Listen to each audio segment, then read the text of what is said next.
Hello friends, welcome to lucky Reddy stories. Please story విన్న తర్వాత like, comment, share and subscribe చేసుకోవటం మాత్రం మర్చిపోవద్దు.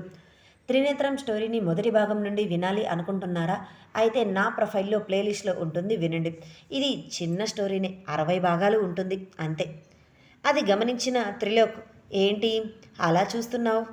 వెళ్ళు, లోపల సరళ ఉంది కదా, నీకు ఇబ్బంది లేకుండా ఉంటుంది అని చెప్పటంతో ఆమె అయోమయంగానే వాళ్ళ నలుగురి వైపు చూస్తూ తల ఊపుతూ సరళ దగ్గరకు కిచెన్ లోపలికి వెళ్ళింది. ఇక్కడ నలుగురు ఫ్రెండ్స్ కూడా కూర్చొని సరదాగా గ్లాసులో మందు పోసుకుంటూ ఉన్నారు. కిచెన్లో నుంచి ఆ నలుగురు ఫ్రెండ్స్నే తొంగి చూస్తూ ఉన్న తపస్య, ఇదేంటి ఇక్కడ నేను ఉన్నాను అన్న భయం కూడా లేకుండా నా ముందే ఇతడు ఇలా మందు తాగుతున్నాడు, అంటే ఇతడికి డ్రింక్ చేసే అలవాటు కూడా ఉందా అని త్రిలోక్ గురించి ఆలోచిస్తూ ఉంటుంది తపస్య. అప్పుడే సరళ ఆమ్లెట్ వేయటం అయిపోవటంతో కిచెన్ నుంచి బయటకు వస్తూ తపస్యను గమనించి, ఏంటి వాళ్ళ వైపు అలా చూస్తున్నావు అని నవ్వుతూ అడిగింది. తపస్య చెప్పటానికి ఇబ్బంది పడుతూ అది అది అని అంటూ ఉంటుంది, కానీ తన చూపులు అన్నీ త్రిలోక్ మీదే ఉంటాయి. త్రిలోక్ మందు తాగుతాడా అని ఇంకా నమ్మలేనట్లుగా ఆమె కళ్ళు కనిపించాయి. సరళకి తపస్య మనసులో ఉంది ఏంటి అనేది అర్థమైనట్లుగా నవ్వుకుంటూ తన చేతిలో ఉన్న ఆమ్లెట్ ప్లేట్ని అక్కడ ఉన్న అందరి ముందు పెట్టి మరలా కిచెన్లోనికి వస్తుంది, మదన్ అడిగినట్లుగా చికెన్ ఫ్రై చేయటానికి. సరళ కూడా వాళ్ళు మందు తాగుతుంటే వద్దు అని చెప్పకుండా ఇంకా ఇలా స్టఫ్ వాళ్ళు అడిగినట్లు ఆమ్లెట్, చికెన్ ఫ్రై చేసి అందించటంతో సరళతో కూడా ఏం మాట్లాడాలో తపస్యకి అర్థం కాక ఇబ్బందిగా, సరళ నీకు ఇదంతా కష్టంగా అనిపించటం లేదా అని అడిగింది. కష్టం దేనికి అని సరళ అడిగితే, అదే వాళ్ళు నీ ముందే మందు తాగుతున్నారు కదా, నీ భర్త కూడా ఉన్నాడు కదా అని కష్టంగా ఇబ్బందిగా అడుగుతూ ఉంటుంది. సరళ తను ఇలా అడిగినందుకు ఏమైనా అనుకుంటుంది ఏమో అని అనుకుంటూ, అవును ఉన్నారు అయితే, కానీ వాళ్ళేమీ ఎక్కువ తాగరు కదా, జస్ట్ 2 పెగ్స్ మాత్రమే, అది కూడా మన ముందే, బయట ఎక్కడా తాగరు, అందరూ కలిసి సరదాగా కబుర్లు చెప్పుకుంటూ తాగుతారు. ఈరోజు మహిర్ ఎంగేజ్మెంట్ అయ్యింది కదా, ఆ సంతోషంలో తాగుతున్నారు. అందరికీ పెద్దగా తాగే అలవాటేమీ లేదు, కంట్రోల్లో లిమిట్లోనే తాగుతూ ఉంటారు, దాని గురించి మనం భయపడవలసిన పని లేదు అని అన్నది సరళ. అంటే త్రిలోక్ కూడా తాగుతాడా అని ఆశ్చర్యంగా తపస్య అడిగితే, నువ్వు చూస్తూనే ఉన్నావు కదా, మరలా నన్ను క్వశ్చన్ చేయటం ఎందుకు అని ఆమె నవ్వుతూ అప్పటికే చికెన్ ఫ్రై పూర్తి కావటంతో దానిని ప్లేట్లోనికి సర్వ్ చేసి బయట ఉన్న నలుగురు ఫ్రెండ్స్ దగ్గరకు తీసుకొని వచ్చి ఇచ్చింది. సరళ ఏంటి ఇంత కోఆపరేట్ చేస్తుంది, అది పెద్ద తప్పు కాదు అన్నట్లుగానే మాట్లాడుతుంది, మా డాడీ అయితే అసలు మందే ముట్టరు అని ఆమె అనుకుంటుంది. కానీ తన తండ్రి కూడా స్ట్రెస్ అయినప్పుడు మందు తాగుతాడు అన్న విషయం ఆమెకు తెలియదు. కూతురు ముందు ఎప్పుడూ కూడా ఫణీంద్ర మందు తాగకపోవటంతో తపస్యకు తెలియదు. అలా సరళ తపస్య ఇద్దరూ కూడా అక్కడే ఉన్న సోఫాలో కూర్చుంటాడు ఆ నలుగురు ఫ్రెండ్స్కి ఎదురుగా. మదన్ చికెన్ ఫ్రై తింటూ, సరళ ఈ చికెన్ ఫ్రై చాలా బాగుంది అని అతను మందు ఒక సిప్ వేసి మరీ చెప్పాడు. మొత్తం చికెన్ ఫ్రై ఆమ్లెట్ మాత్రమే తింటూ ఉంటాడు, మందు చాలా తక్కువగా తాగుతూ ఉంటాడు. అలా అందరూ కొంచెం తాగి బాటిల్స్ అన్నీ కూడా మరలా తీసి ఫ్రిడ్జ్లో పెట్టి ఆ హాల్లోనే చాపలు వేసుకుని నిద్రపోవటానికి సిద్ధం చేసుకుంటూ ఉంటారు పక్కలు. తపస్య ఆశ్చర్యంగా వాళ్ళని చూస్తూ ఉంటుంది. అది గమనించిన త్రిలోక్ ఆమె చేతిని పట్టుకొని ఎవరూ చూడకుండా టెర్రస్ మీదకు తీసుకొని వెళ్తాడు. నైట్ టైం, దాదాపు అందరూ లైట్లు ఆపేసి ఉండటంతో ఆకాశంలో ఉన్న నక్షత్రాలు మిలమిల మెరుస్తూ అందంగా కనిపిస్తూ ఉన్నాయి వాళ్ళకి. ఏమైంది అలా ఉన్నావు, ఇక్కడికి వచ్చిన దగ్గర నుంచి ఏదో ఆలోచిస్తూ ఉన్నట్లున్నావు అని త్రిలోక్ తపస్యని అడిగాడు.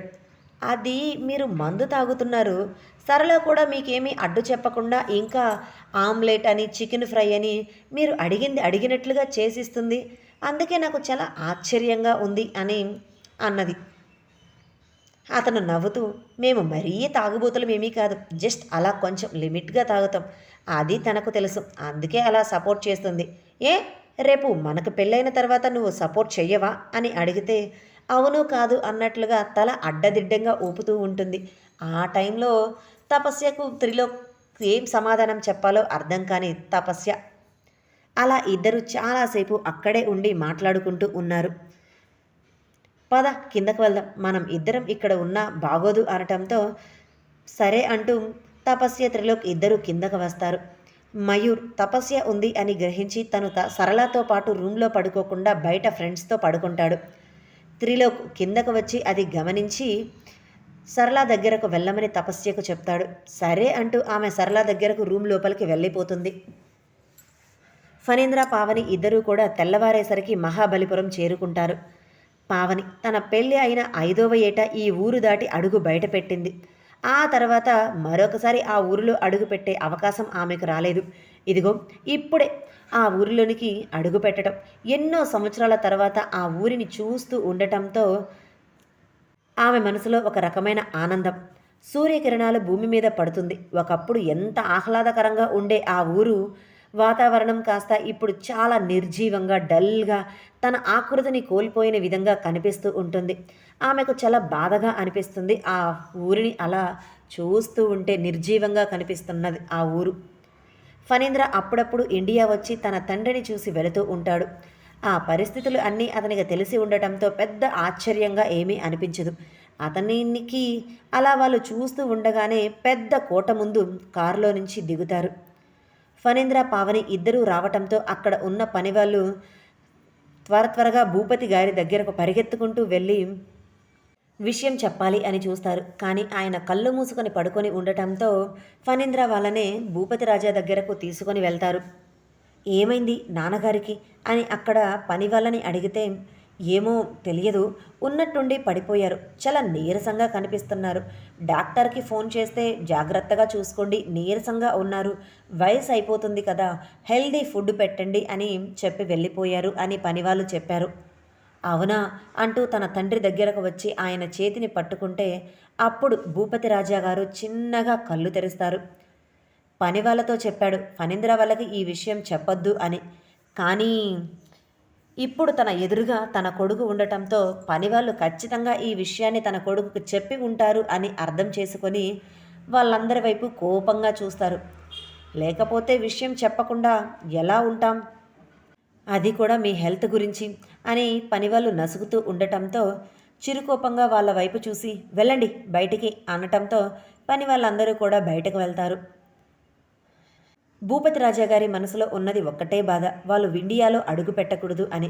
కానీ ఇప్పుడు తన ఆరోగ్యం బాగోలేకపోవటంతో తన కొడుకు తండ్రి గురించి ఆలోచించి ఇండియా వచ్చేశాడు అని అనుకుంటూ ఉన్నారు. పక్కనే పావనిని చూసి ఆశ్చర్యపోతాడు. నువ్వేంటమ్మా ఇక్కడ అని అడిగితే మీకు బాగోలేదు కదా మామయ్య, అందుకే మేము ఇక్కడికి వచ్చాము అని చెప్పింది. అప్పటి వరకు భూపతి రాజా తన కొడుకు కోడలు ఇద్దరూ వచ్చారు అని ఒక్క క్షణం ఆనందపడిన మరుక్షణం నైటే కదా నాకు ఇలా జరిగింది, మీకు ఫోన్ చేసి పని వాళ్ళందరూ చెప్పేసి ఉంటారు, తెల్లవారేసరికి వీళ్ళు ఎలా వచ్చారు అని అతడు ఆశ్చర్యంగా అడిగితే ఫణీంద్రకు తన తండ్రికి సమాధానం ఏం చెప్పాలో అర్థం కాక తలలు దించుకుంటారు. అడుగుతున్నది మిమ్మల్ని, సమాధానం చెప్పండి అని భూపతి రాజా గద్దిస్తూ ఉండటంతో ఒక్కసారిగా అతనికి దగ్గు ఎక్కువయ్యి దగ్గుతూ ఉంటారు గట్టిగా మాట్లాడటంతో. వెంటనే పావని అక్కడ ఉన్న వాటర్ తీస్తుంది. ఫణీంద్ర తన తండ్రి గుండెల మీద చేతితో సవరదీస్తూ ఉన్నాడు. ఇంత ఆవేశం వద్దు నాన్న, జాగ్రత్తగా మేము చెప్పింది వినండి. తపస్య ఫ్రెండ్ పెళ్ళి అంటే ఇండియా వచ్చాం, ఈరోజే ప్రయాణం ఉంది, మేము వెళ్ళిపోతాం త్వరగానే అని అనటంతో ఒక్కసారిగా భూపతి రాజా నోట్లో పచ్చి వెలక్కాయ పడ్డట్లుగా ఉంటుంది. వచ్చారు వీళ్ళు, ఇక తిరిగి వెళ్తారా అన్న అనుమానం కూడా భూపతి రాజా మైండ్లో మొదలయ్యింది.